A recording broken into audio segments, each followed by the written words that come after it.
So my name is Ronnie Nadal. I'm a third year here at Elon University. I study computer science, mathematics, and philosophy. And during my time at Elon, I've had the opportunity to discover how impactful research can drive meaningful change in both the scientific community and general society. My research initiatives here involve and span projects such as developing a vital sign detection system using LiDAR machine learning with Dr. Ryan Mapfeld from the Computer Science Department, and working in the Elon Engineering Robotics Lab with Dr. Blake Hammond on environmental and humanitarian robotics.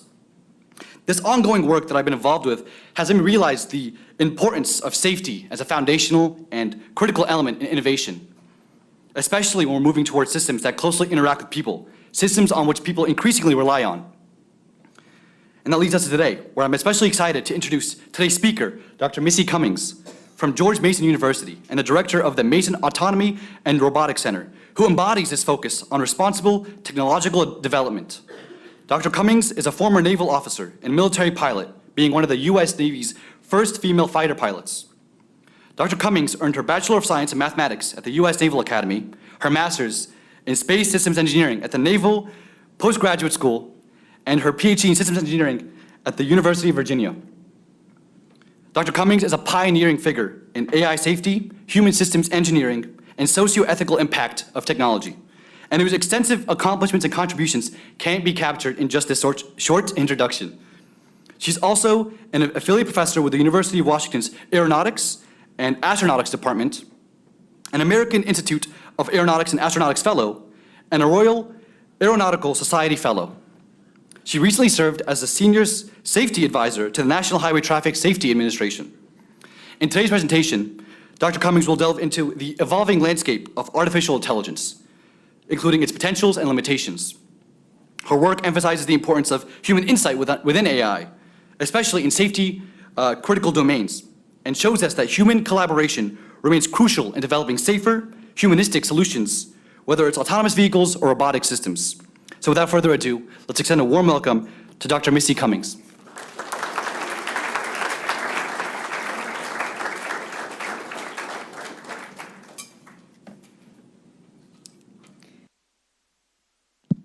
Can you guys hear me? Hello. All right. Thank you. Thank you for that lovely introduction. It's good to be here at Elon. I lived in Chapel Hill for 9 years. And it's funny to me that you guys decided you didn't want to hear from me until I actually left the area and I went to Washington, D.C.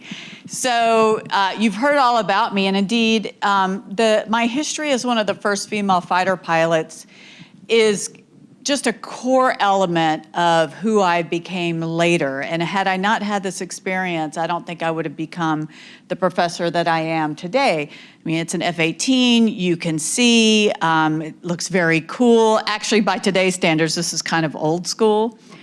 But before this, I flew the A-4 Echo, which is, if you saw Top Gun 1, it was the adversary plane in Top Gun 1.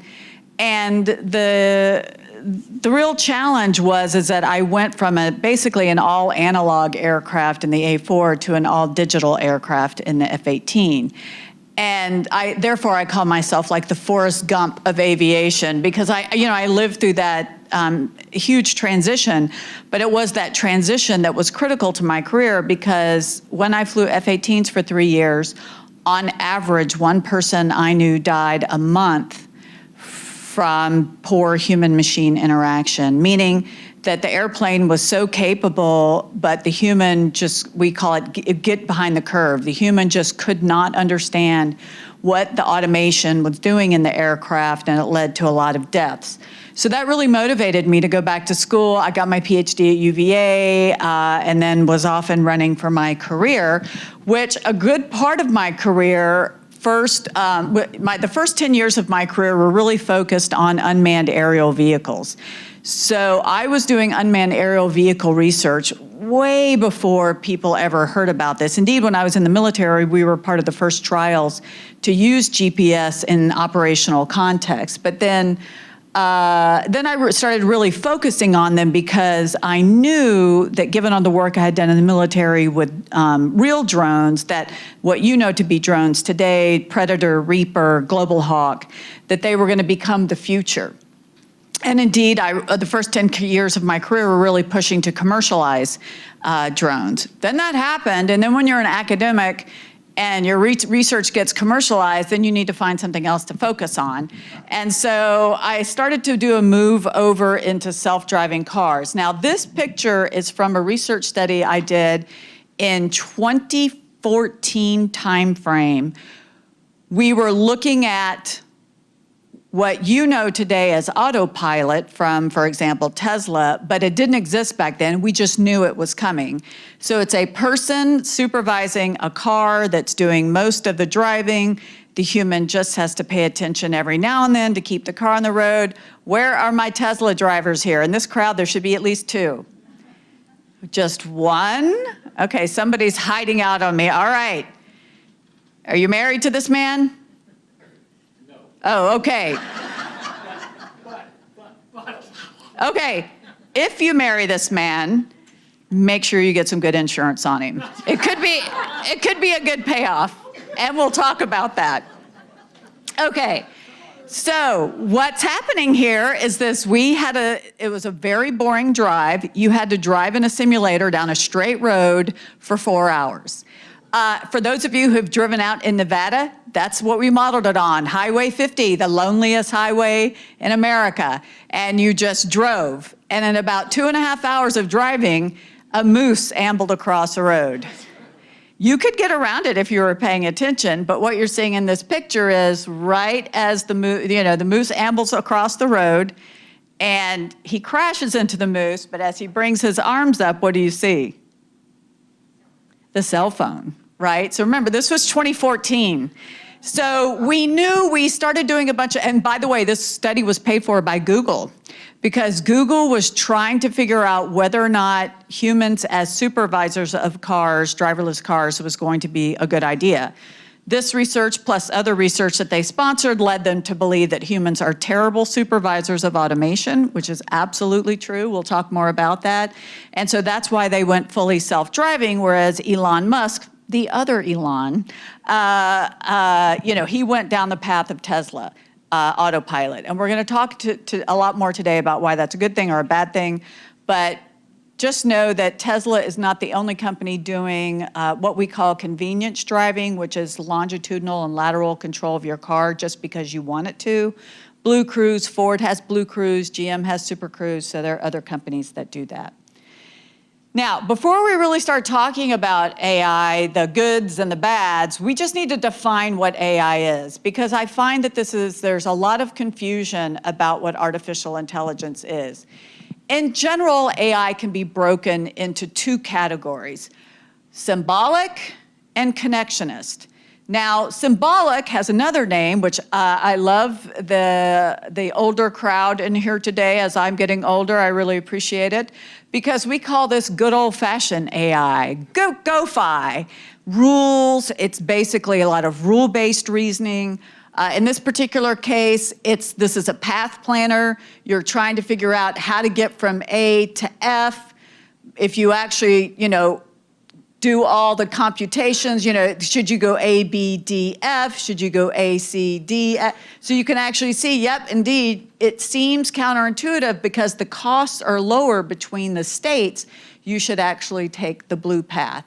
So, and every time I run this algorithm that does this, it comes up with the same answer every time. If the world stays the same, the answer is always the same. That has a name, it's called deterministic. Now, connectionist AI over here is kind of the opposite. It's called non-deterministic. And what happens is we have a lot of inputs, which we like to call features, and to all these different classes of variables. We push it through, we do all this statistical weighting, and then we come out with responses of what a thing could be, and they're weighted responses. But all the things, all the little lines that you see, basically those are all indications that there's a lot of statistical weighting going on. Now, this is not that big of a model. We're 4 layers deep in once after you get to past the first layer. But if you're talking about something like large language models, It's millions of these parameters, like millions, so much so that you can't even conceive of it. And this is why computational resources are so in such demand for these, because computationally, to do this at millions of these layers, you just can't do it without a lot of computational power. Now, whenever you run these connectionist models, because they're probabilistic, every time you run them, even on the same input, you could get a different answer, and this is a problem.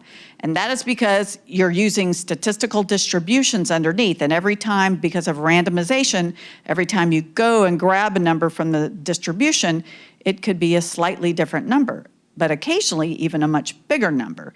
And this indeed, we'll talk a little bit more about where hallucinations come from. These hallucinations come from because you actually take from a distribution that actually doesn't match the distribution in theory that it should have come from. But we'll come back to that. Okay, now let's talk about some AI successes.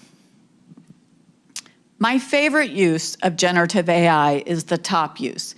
So a lot of people in this crowd have a lot of pictures just like this. You know, I have those pictures, the old pictures, the sepia pictures that have cracks in them, and from the history of your family.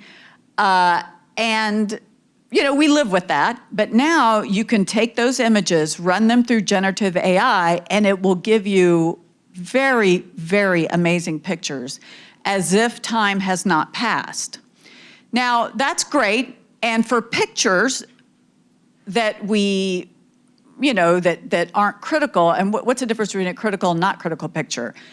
Your family pictures, I'm sorry, they're critical to you, but they're not critical for national security.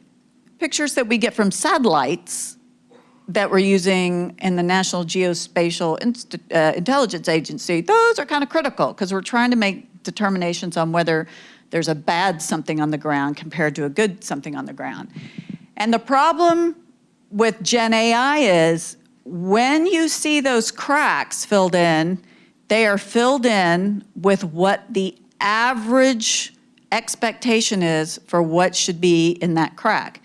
I had this great picture of my brother, who is much better looking than me, and he was Mr. Big Man on campus, but when he was a teenager, he had a picture with a pimple right here. Now, I could run that through Gen AI, and that pimple is going to be gone, because a pimple on your face for your school picture is not the average state. It was for him, though, and that's why he's never getting it with AI on it, because I want to make sure he remembers all the time that there was one time in life where he had a pimple, right? But that's really important for you to remember. If you're going to put pictures through any kind of Gen AI filter, it's going to average out whatever is missing in that picture.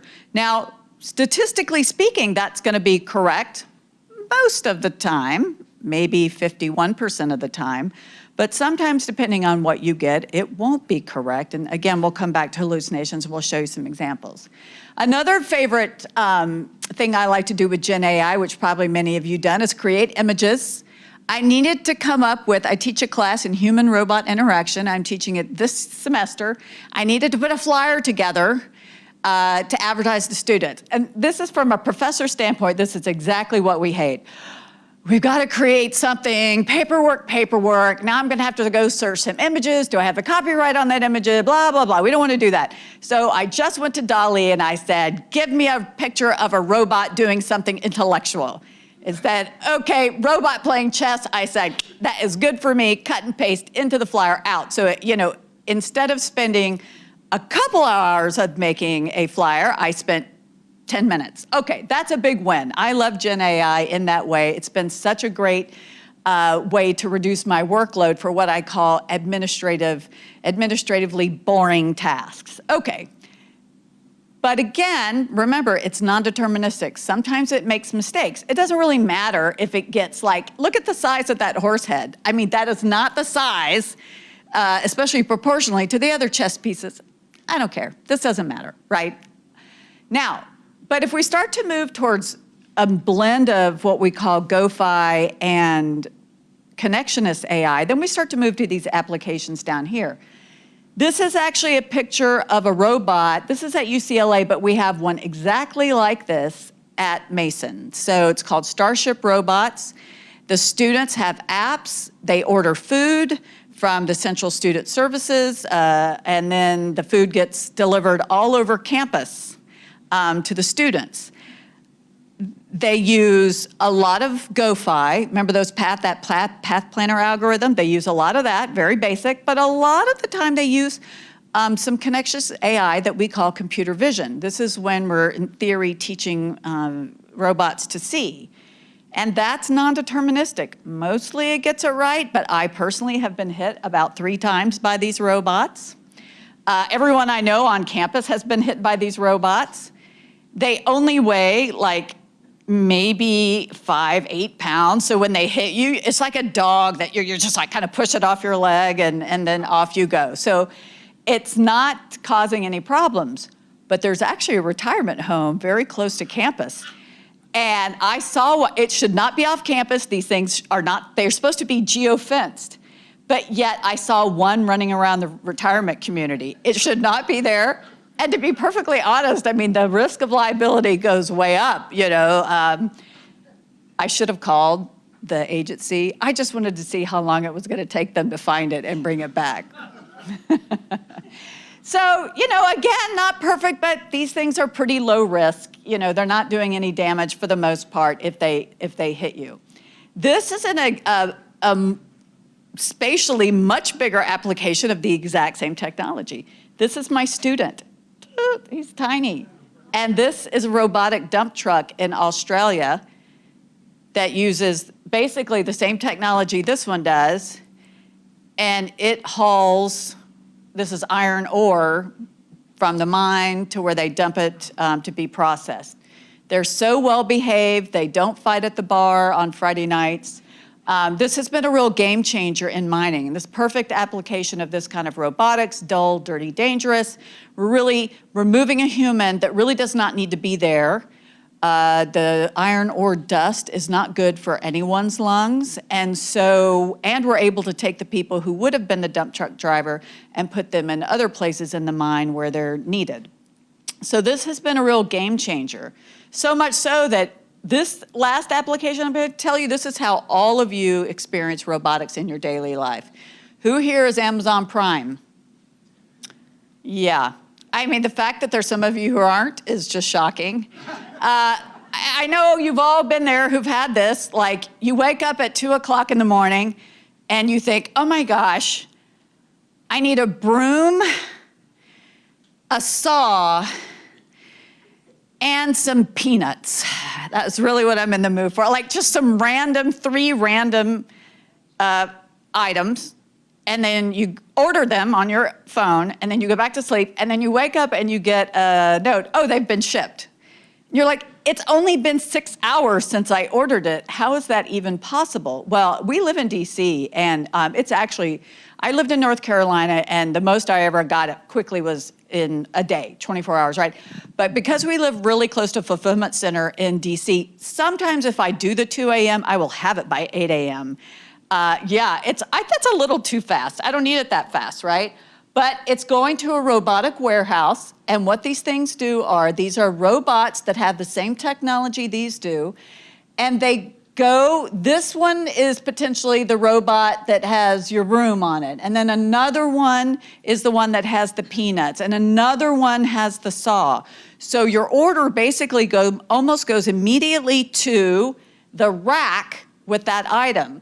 There's a person just standing just out of frame here, really kind of at this desk, and these robots bring whatever that rack is. They stop here, a human, they call him a picker. The human picks your saw, puts it in a box. Here comes the broom, put that in a box. Here come the peanuts, put that in a box, and then they come to you. And that is why many of you have noticed, like, how is it that I randomly have these 3 weird things all in the same box? That's because you're talking to a robotic warehouse. This obviously has been a huge game changer for supply and logistics. If you look in the background, you can see it actually is a huge space saver because they can actually cram the racks in a lot tighter and save floor space than they could if we had like the Costco kind of, you have to have humans walk down, climb up shelves. So they can get the the pace of operations goes much faster. There is kind of a bad side to this too. The bad side is Amazon robotics warehouses have more accidents than not robotic warehouses, right? So it turns out this is a human-machine interaction problem. The robot cameras, like you remember I talked about here, I mean, sometimes they run into a human here. They're lightweight, not a big deal, but if one of these racks with all the bowling balls runs into you, then that's a different situation, right? And so how to actually make a warehouse that you would think, because you hear this a lot, you'll hear Elon Musk say this all the time, if you drive my Tesla, you're gonna be safer than you are in another car. Sometimes that's true, sometimes that's not true, right? And getting it true all the time to make sure that your safety is improving, that's still a challenge. So, yeah. So we have some problems with AI. This is a good example of a problem that's happening in California. This is a Cruise self-driving vehicle that hit the back of a bus in San Francisco. We didn't think this was possible. We are all the engineering robotics pundits who do this for daily living. We're like, LiDAR, laser range finding, exists. You can see it on the top. It has this laser up there. It's constantly shooting beams back and forth to know how close something is in front of it. So it's very good. It has millimeter precision accuracy. Ronnie, am I not right? This thing are good, right? Ronnie's with me. He's like, how did that happen, right? If you use LiDAR, you're like, the one thing that engineers aren't telling you is the LiDAR works really good when it's dry. When there's moisture in the air, it can destroy the image.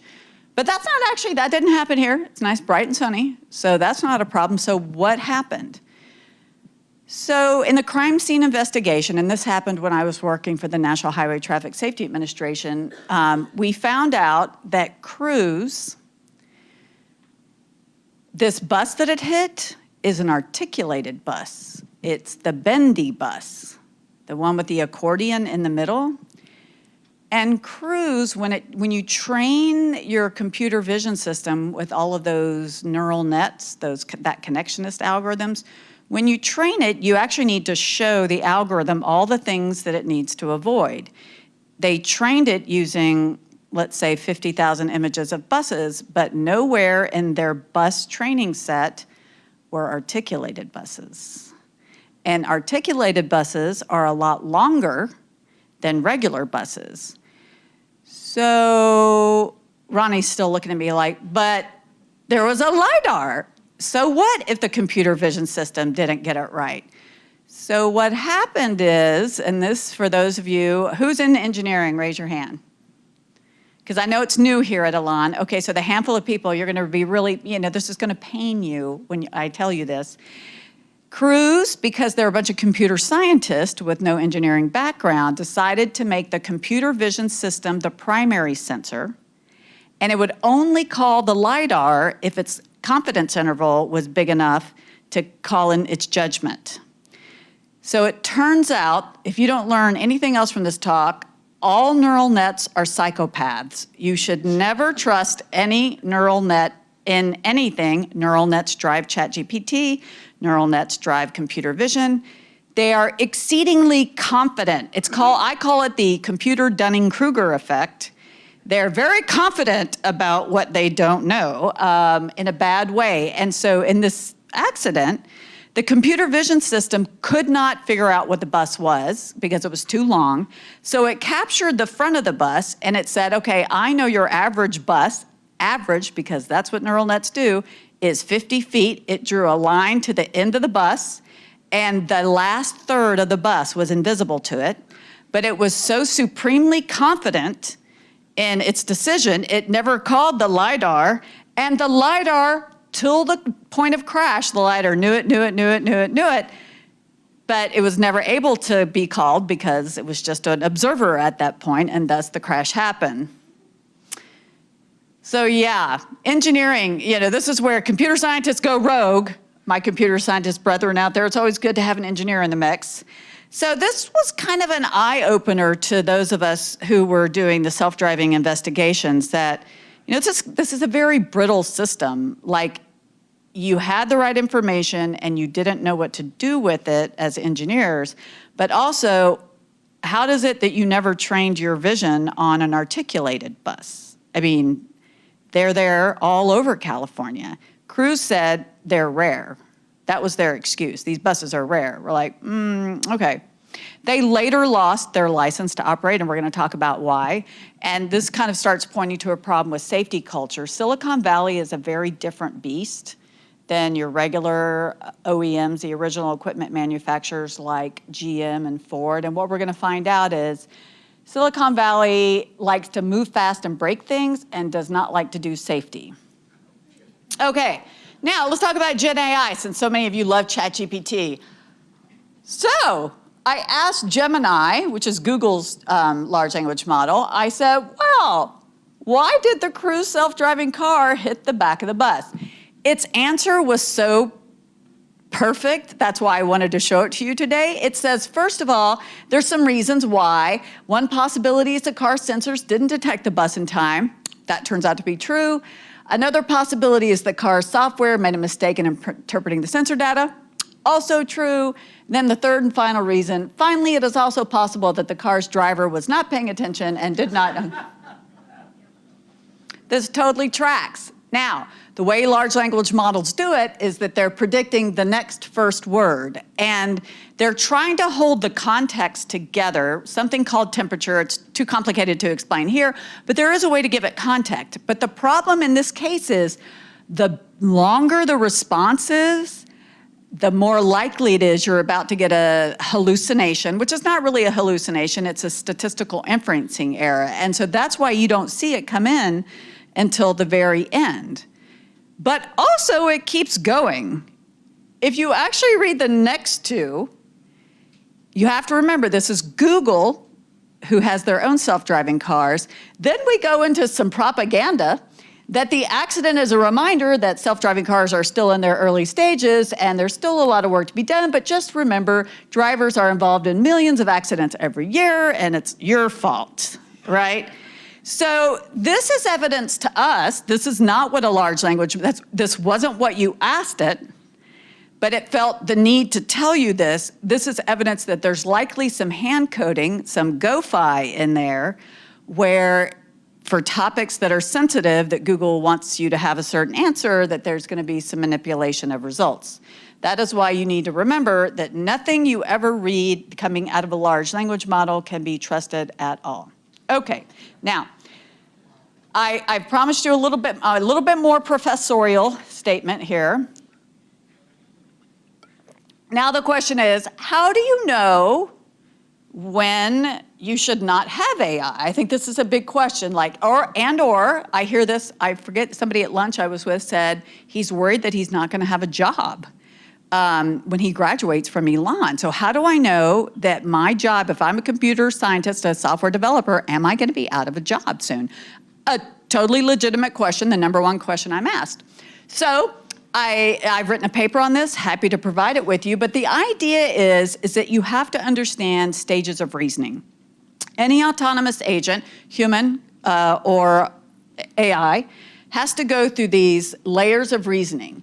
You start with skill-based reasoning. This is when you take your sensors, for those of you in the room who drive. By the way, that becomes less and less at every college campus that I go to. When you first learn to drive, you have to stay between the white lines on the road, or the white line and the yellow line, right? And when you first learn to drive, you actually have to really pay close attention until it becomes highly automatic. But I have a lot of great people in this room who actually understand that is, of course, assuming that your sensors are working correctly. My brethren here, as my eyes are getting worse, so for most of your life, it's all highly automatic. But then as you start to age and your sensors are starting to fail, raise your hands if you have to concentrate more on driving. Yeah, you do. And that is because you just don't have the sensor feedback loop that you do when you're young, okay? And the problem is that if you have to spend more cognitive resources really focusing on staying in between the white lines, it's harder to move up to more complicated situations. So when you're young, you learn this pretty fast. Then you graduate to rule-based reasoning because you've freed up your cognitive resources and you have time to pay attention to the signs, symbols, signals in the world. You're saying, okay, I see the red stop sign. I know what it is. I know to start slowing down, come to a full stop, look all ways, go. Okay, great. And then once you learn all the rules, then you graduate to something we call knowledge-based reasoning. And what you're seeing is this arrow is getting bigger, and it's an arrow representing increasing uncertainty in the world.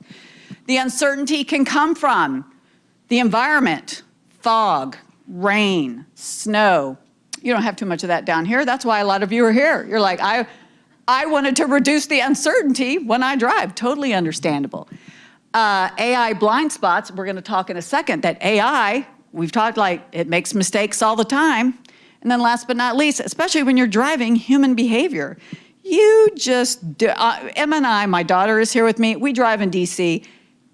We could spend the whole day talking about all the accidents we've seen or near accidents on the road. You know, she grew up in North Carolina, and in 1 week, we see about 1,000 more problems show up on the roads in DC than we ever saw here in North Carolina. And today, well, we came back, we were driving yesterday, and she's like, man, people in North Carolina are nice drivers. I'm like, yeah, that's right. Compared to DC, absolutely. All right, now, understanding that all of these problems can lead to increasing uncertainty, when we get to knowledge-based reasoning, this is what we call judgment under uncertainty. The uncertainty is so high that you have to start making guesses about your world. Now, this picture of a stop sign covered with leaves. Everybody here, no matter how old you are, no matter how bad your vision, as long as you've got a little bit of vision, you looked up there and you said stop sign. You didn't even really need to see the STOP. You saw the red, you could see the green on the sign, and you said stop sign with leaves in front of it. Super easy, low cognitive energy, really did not have to spend any time thinking about it.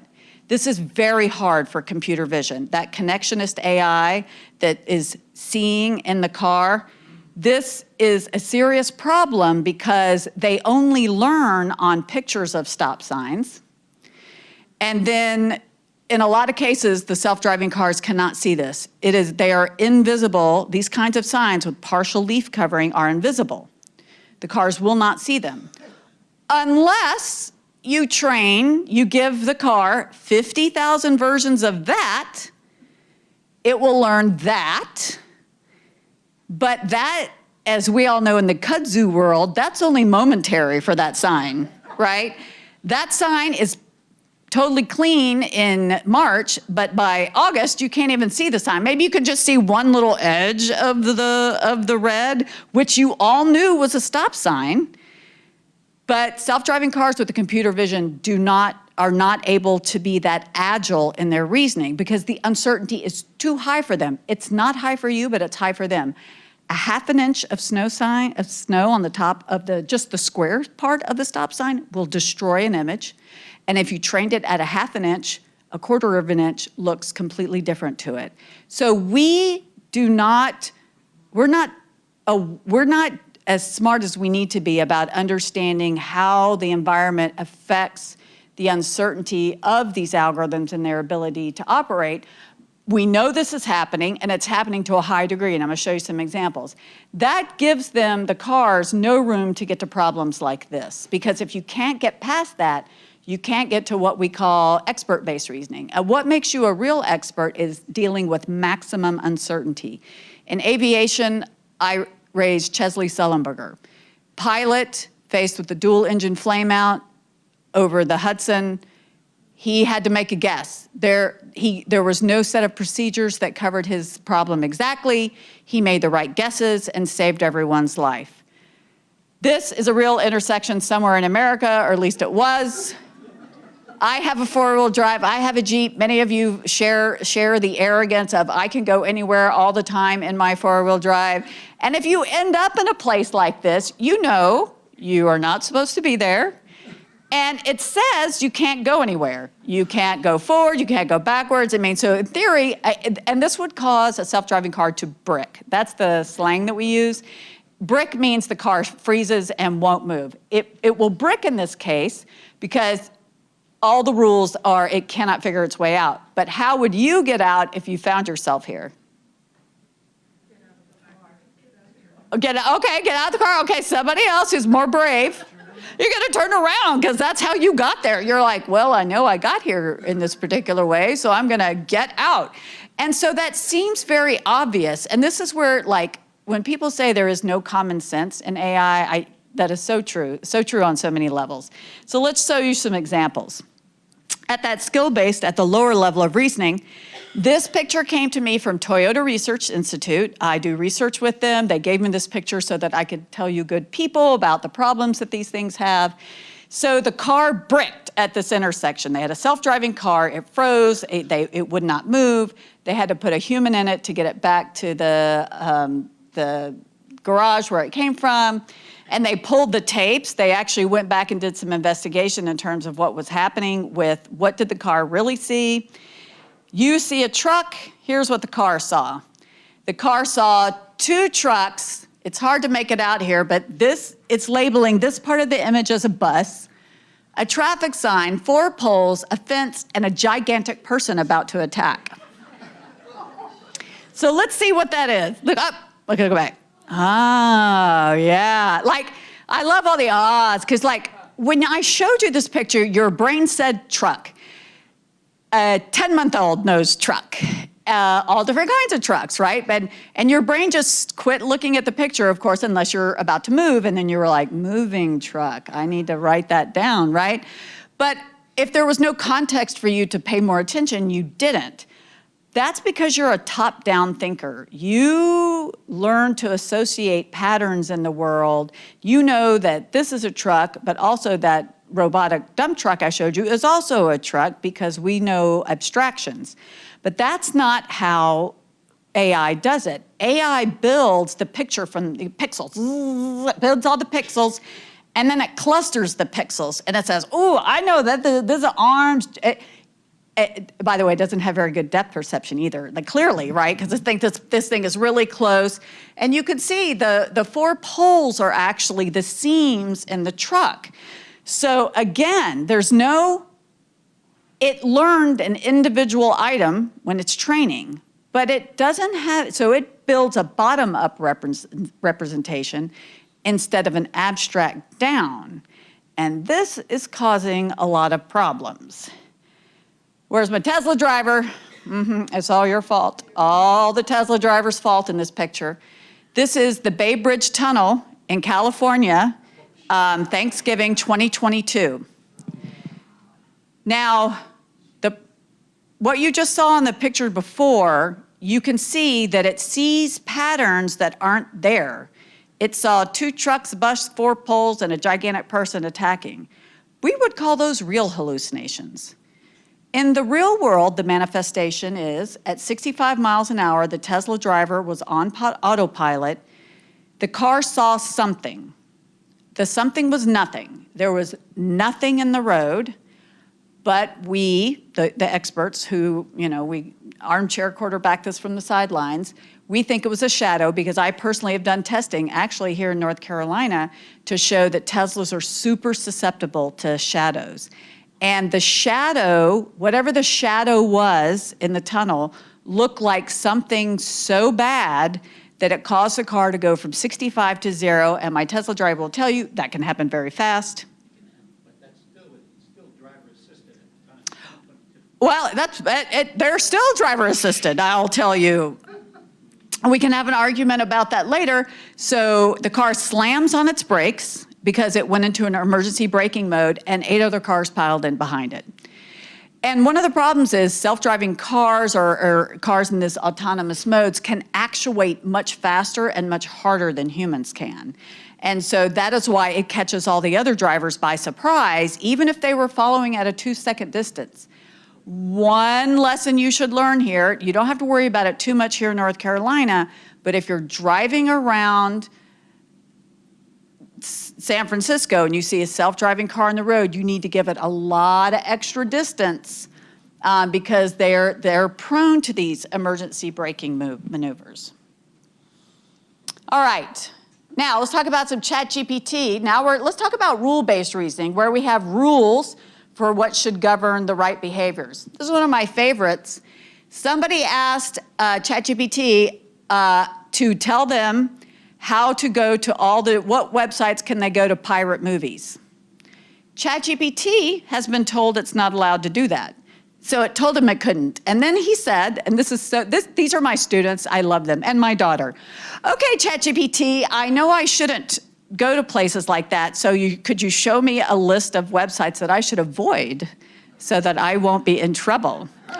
Oh, why, sure. Here are all the websites that you should go to, you very conscientious person who doesn't want to get in trouble, right? I mean, you know, those of us who are parents understand, oh, now it's a whole new ball game where I've got to start second guessing, how you're gonna trick ChatGPT. I love that my daughter's in the room. I don't know if she's ever seen this, but one day we were sitting together and I was helping her with a calculus problem.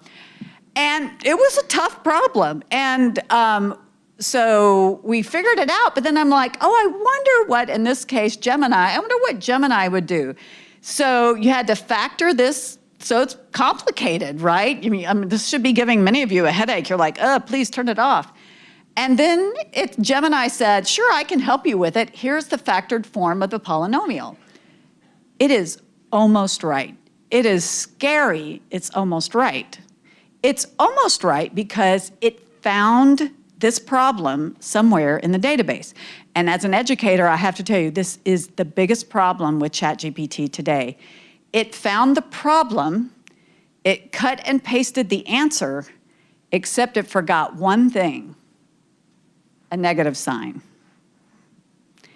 And you're like, oh, well, what's the big deal? Maybe on your exam, that's only gonna be 1 point off. If you're NASA, and you're putting a Mars rover or a spaceship in, we've lost several because we dropped a minus sign somewhere. So minus signs in real engineering are really important for safety critical systems. A minus sign, if we were to reverse a minus sign in your car versus acceleration or brake, that is a problem, right? So this is a good example of large language models can actually find patterns that maybe are meaningful, but they don't know anything. They don't reason. There have been a couple of famous researchers that called them stochastic parrots. That is exactly right. They just parrot, they mimic intelligence, they have no actual intelligence. There was no problem solving under the hood. It was just a search function trying to go find the right answer. Now, knowledge-based reasoning. Now, remember, we're talking about more judgment under uncertainty, and now we've had a big problem in California. Turns out rotating lights on police cars, fire engines, cars don't understand them, because it's really hard to train a dynamic pattern into a car, because all lights on all vehicles at different times of day under different weather conditions all look different. So in this case right here, the car bricked in front of the fire engine, and it was a 5-alarm fire, and that fire engine did not make it. I did ask the firefighters, I'm like, well, why didn't you just, you got this big fire truck, just push it off. And they're like, oh no, we would lose if we do any damage to the trucks, we are personally held liable. So welcome to bureaucracy, right? There was another case where there was another 5-alarm fire and a car bricked on top of a hose. It parked on top of an energized hose, which is actually extremely dangerous because it could blow the hose and kill the firefighters around. So the firefighters, the only way they could get it off was to take an axe and bust out the window and start yelling at whoever the operator is in the remote operations center to get it out. So this is a good example of okay, there was a small sensor problem that people didn't even realize was as bad as it was, ended up causing, I don't think anybody died from this, but you could imagine the city of San Francisco, the San Franciscans were very mad because their emergency services are being delayed getting to critical places in the times that they need it. But don't rule out ChatGPT. Just remember, ChatGPT doesn't know anything. Large language models know nothing, do not think, do not understand. But don't tell Air Canada that, because as soon as ChatGPT came out, they were like, oh, we want to be early adopters. We're going to be early adopters and fire some customer service people. And we're going to put ChatGPT bot to talk with our customers about various things. And so this one customer decided to talk with ChatGPT about a death fare. They had a death in the family, got a list of instructions from ChatGPT about what to do, did all of those things, and was smart enough to take screenshots of everything. And then Air Canada refused to refund the money. And they said, ChatGPT is not our employee. We're not responsible for what it told you. This Canadian, good on him, took Air Canada to court and won, and the judge kicked the booty of Air Canada all the way out the courtroom saying, you know, this was totally you're being flagrant in your negligence. There have been a lot of lawyers too in Canada and in America where the lawyers are using ChatGPT to write the brief, do the math. By the way, ChatGPT cannot do math. I don't care what anybody tells you. If you get a good large language model that's connected to Wolfram or some other service, maybe, but by themselves they can't do it.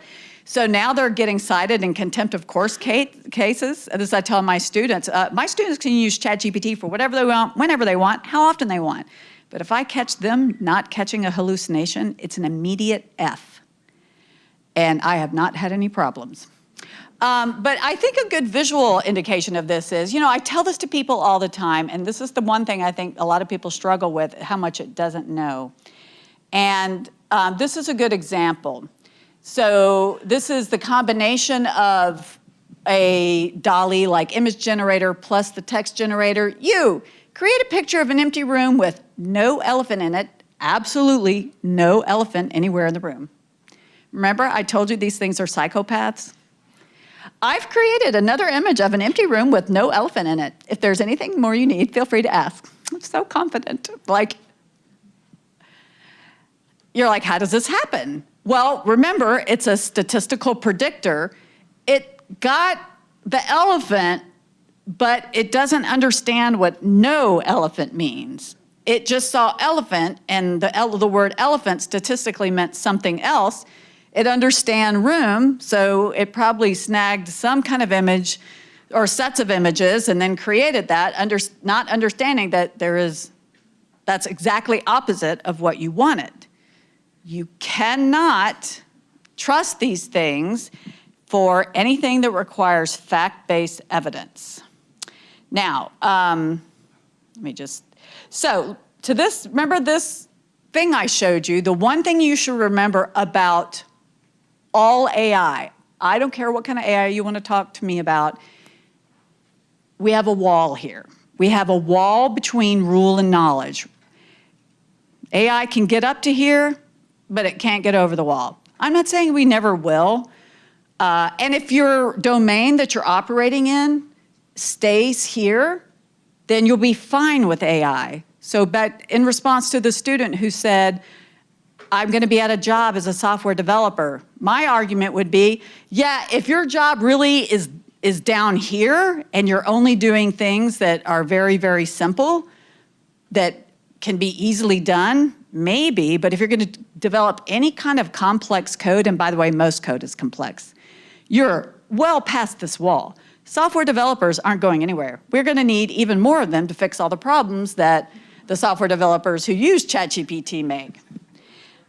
Okay, a couple more slides and then we'll be done. I'll take questions. So the more uncertainty you have in your world, remember we said these are deterministic, these path planning algorithms, and these connections to algorithms are non-deterministic. Where should you get concerned then? And so I call this the danger zone, kind of a good Top Gun throwback. So the danger zone really gets, and this is on this axis of low safety criticality to high safety criticality, you really start to push into the red when you've got a non-deterministic system and high safety criticality. What's in there? Anything with computer vision that touches your physical safety. Cars, trucks, surgery, right? Who here has had a Da Vinci operation? Usually there's one, but you know, they have no AI in them. Even with that, they're still kind of in that area. They're more in the yellow, but certainly that's what's happening right now. For a large part of this crowd, what's really dangerous right now, large language models for medical summaries. So all the companies, Aetna, Blue Cross, Blue Shield, they want to fire some people and use large language models to do your medical summaries. No. They hallucinate like crazy. I have been personally working in this area. They should be banned because they hallucinate so often that they basically, remember, they take you and make you an average person. And so if you're the person that has every average disease, it might get your summary right. But if you have anything unusual or on the fringes, you know, it's gonna get it wrong. So we need to be careful. And now I'm talking to the academics. If you're in that area, if you're in the danger zone, that means that you need to do a lot more testing. You need to do a lot more focus on AI safety and risk management, and it's gonna be complicated and it's gonna take a lot more code. But we as researchers need to make sure that we understand, like, oh look, if you wanna do path planning or, you know, even advanced AI in your Roomba on your, okay, that's great. You know, maybe your cat's gonna be traumatized, but beyond that, okay. But if you're gonna be working anywhere up, like in Fairfax, Virginia, where I live, we just saw a report that they're gonna turn over the 911 call center to large language models. I thought I was gonna lose my mind. And by the way, that inspired me to make this graph. I was like, now I need to convince them to have me come give them a talk. Okay.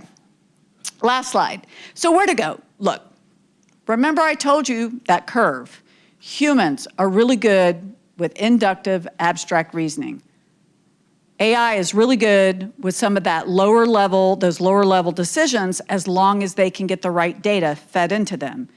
But in no way, shape, or form should anything in generative AI ever be let loose without a human babysitter. So that's why I call AI Adventures in Babysitting. That's what generative AI gets you. You cannot let a generative AI algorithm do anything fact-based without close human supervision, or you are going to be in big trouble. This robot that I show you up here, to me, this is like the ideal application of AI. This is using some connectionist AI, some neural nets, but this is it is in a yard for freight containers. So remember I showed you the little robots in Amazon's warehouse? Think about that, only much bigger, but it actually goes into the freight warehouses, and the computer vision is flawed like all computer vision systems are, but if it drops one of these freight containers, there's nobody back there, okay? They'll stop everything, they'll go humans back there with a crane to fix it, but these things can run weeks without a human going in, and in shipping port containers, that's huge. And that's a great application. So we need to understand that, you know, in some ways AI can really help us, but then when there's a problem, like one of the container falls, this is a time for humans to kind of come in, help fix it, get everything back on track, and then let the AI do what the AI does right. We need to work more on meaningful human testing and certification. We need more work in education and research. I was thrilled to hear that Elon is expanding their engineering program, because you computer scientists are great out there, but I hope I've made the case that, you know, we need to work together. We need to make sure that computer scientists and engineers are working together, so I think that's a great movement forward. But we also need strong liberal arts in this area. Workforce development, AI risk management. I mean, there's a lot that goes here about what is responsible AI, how do we do governance of AI, what does it mean to have AI and liability, and how are we going to think about legislating that in the future? So AI is a lot of technical aspects, but there are a lot of socio-technical aspects, and I think Elon is perfectly primed now. You've got some visionaries on campus here, they're thinking the right way, and they're moving the path, they're moving the university forward to understand that nobody's saying that that Elon should be all AI engineers and computer scientists, but AI is a tool in a toolbox, and it's important that everybody understand what those tools are capable of and how universities as education centers need to make sure that they've got AI literate people, which I think Elon is doing a great job for. All right, so with that, let's take some questions.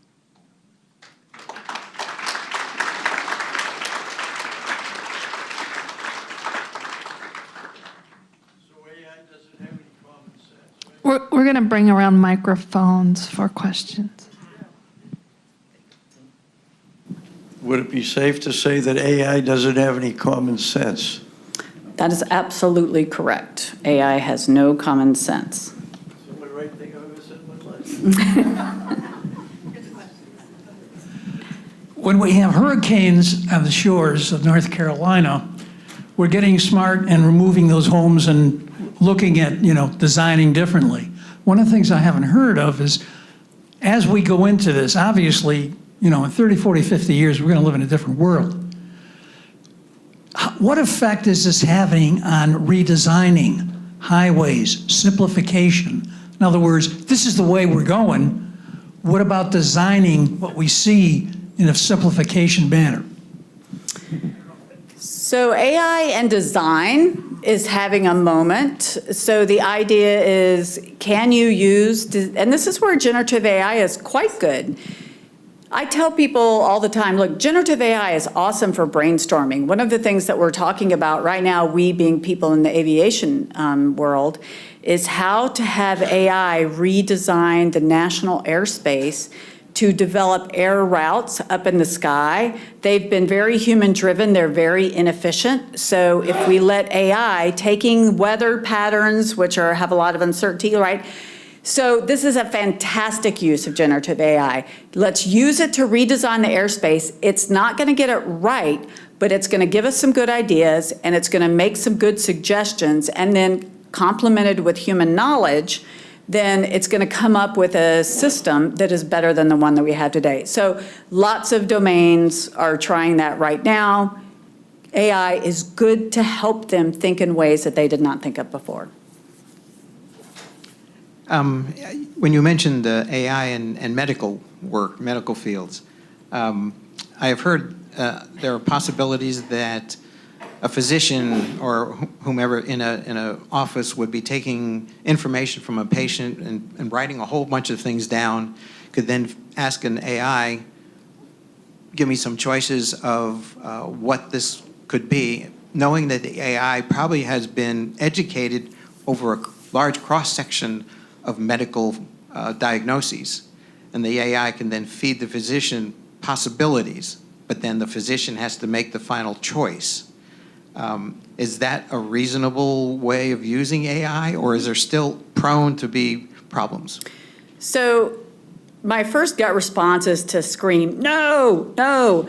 But, and I'm not saying no, absolutely. The problem is, and I worked at Duke for 9 years, so I worked with a lot of doctors, and it made me never want to go back to the doctor ever again after working at Duke. You have to remember that large language models regress to the mean. So even when you ask them that, they're going to give you the mean response for whatever you're being asked. And the problem with that is it's something called automation bias. So sometimes some doctors who are not well versed with understanding the nuances behind AI might take that at face value without understanding that it easily could come out another way. And by the way, if you asked it a second time, it will not give you the same answer that it gave you the first time. So maybe you should ask it 10 times and then maybe take the average of what it told you, right? So the thing I worry about is it might be good to remind the doctor of maybe something that they didn't think about, but there's a fine line between helping a doctor think through the possible states, that what we call a state space, but also potentially biasing the doctor to believe what it said. So there's no good answer there, except that, we must appreciate that, especially what we call things that happen on the tails of a distribution, things that are statistically low probability, they are going to get washed out. And things that are rare do happen to people. Everybody in this room has probably had one rare thing happen to them. So how rare is a rare thing then? I was wondering if you could tell me what the bullet point that says we need to ban talk of bans. Oh, I'm sorry, I skipped right over that. So there's a lot of talk about banning AI in all sorts of ways. Banning AI in the military, banning AI in healthcare, and this is why we have to be very careful. For the reasons I just said, there's some good uses of AI. And if we start banning, if we want to say, okay, and companies are starting to do that right now, they are banning the use of large language models for code generation. That's a heavy hand, and I can appreciate from a legal standpoint why they want to do that, but sometimes some code generation is going to be okay. Simple code that doesn't touch maybe something safety critical. So I think we just need to be careful about, you don't want to throw the baby out with the bathwater, but you need to actually understand both your domain and the capabilities of the AI technology that you're using to make sure that you're applying it at the right time in the right place. AI is a tool in a toolbox. What I find is a lot of companies want it to be their silver bullet, and it will never be that thing. Ask Air Canada. I have a question. So you talked about how we're going to need to babysit AI, and for example, in these shipments, we need humans to oversee this and fix things when it comes in. So how do we move? Do you think we can move, and how would we move past that point of needing humans to come in and fix? For example, with the self-driving car hitting the bus, then we can think about using LiDAR more to assist that kind of decision making. But how would we kind of remove human influence, or do you think that that's not a path that we should go towards or try to push? No, I think there's going to be a lot more focus in terms of human-mediated AI. So that's already happening. There is no self-driving car in the world that is actually self-driving. For example, Cruise, the company that lost their permit, has 1.7 people managing every car in a remote operations center. So if you do the math in your head, you're like, wait a minute. That does not make sense then. Yes, so that raises the question of, is it really economically viable to have self-driving cars if it takes 1.7 people to operate every self-driving car? So I think we need to work on that. What does it mean to have efficient human babysitting? So human babysitting of LLMs, maybe you can have them for code generation, but then you need to train your coders how to test and evaluate the code that was generated out of AI to make sure that it meets whatever the needs that they have. I have a general question and a more specific question. Generally, and it's quite existential, how do you think things or society or whatever you want to define it in general has changed since the introduction of AI? And my specific question is, I've been, kind of messing around with ChatGPT in the past couple of weeks, trying to have some existential, philosophical questions to prove that it has subjective moral standards. And I've been speaking to it as an individual to, kind of mess with its parameters. And it's been responding in interesting ways. Or if I said, but if you had to make this ethical choice, what would you do? And then it picks, and it's so are you predisposed towards utilitarianism in the version of the trolley problem I gave you? Anyway, things like that. What can you say to speak on AI that we interact with through ChatGPT and AI and other functions as an individual versus a collective, or the identity of the AI entity itself? I already forgot. What was the first question? Aren't you guys with me? How have things changed because of AI? How it changed? Okay, yeah, okay. So the youngsters in the room, I think you haven't been around that long, but AI has been a thing since the 1950s.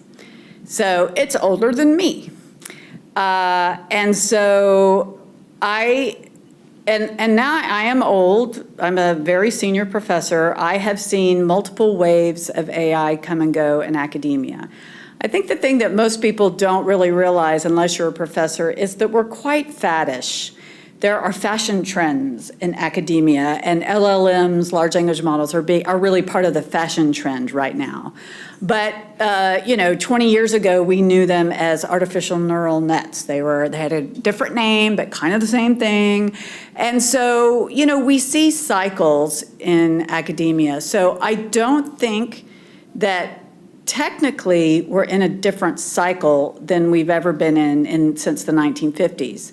Practically, I think you're all insane for how much you think LLMs can do, including you, who is talking to LLMs as an individual. Now, I appreciate that you're doing that, and I think that's what college students should do, is kind of push the boundaries.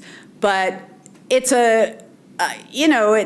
it's a statistical sleight of hand, and if you're having fun with that, that's great. But we are not close to artificial general intelligence. It is not happening in my lifetime. It's probably not happening in my daughter's lifetime. The thing that I worry about when people tell me these things is that there's so much insanity around thinking that we've achieved AGI, artificial general intelligence, when we haven't, that the federal government spends a lot of money funding research into this technology, which I'm not saying we shouldn't do some research, but the hundreds of billions that are going down into this path, what it means is that we're not funding other things that really matter. And so it's a shift in priorities, but I promise you, one person in this room is going to email me in the next year, and you're going to say, oh, you were right about XYZ, but specifically that LLMs and Gen AI in general, it's going to be a bad year for them, because companies are quickly finding out that hashtag AI babysitting is a thing, and they bought this technology thinking that it would reduce their workload, and now they found out that it's increasing their workload, and Gen AI is actually making work harder, not replacing people. So that's not to say it shouldn't be used, but I think we're going to see, that's the word, kind of right-sizing. We're going to see right-sizing of LLMs over the next year, and not that they're never going to go away, they shouldn't. But we're going to find better, more appropriate applications. And you would not believe, I was just telling somebody else, I have to go to Geneva in 3 weeks to tell people that they should not let Gen AI be anywhere near a nuclear reactor. I'm like, why? Why is this a thing? Why are we even talking about this? Those are the kind of problems that keep me up at night. So I'm going to stop. I know there's a few more questions and you can come up, but I'm going to stop and thank Dr. Cummings for spending the hour with us in the day.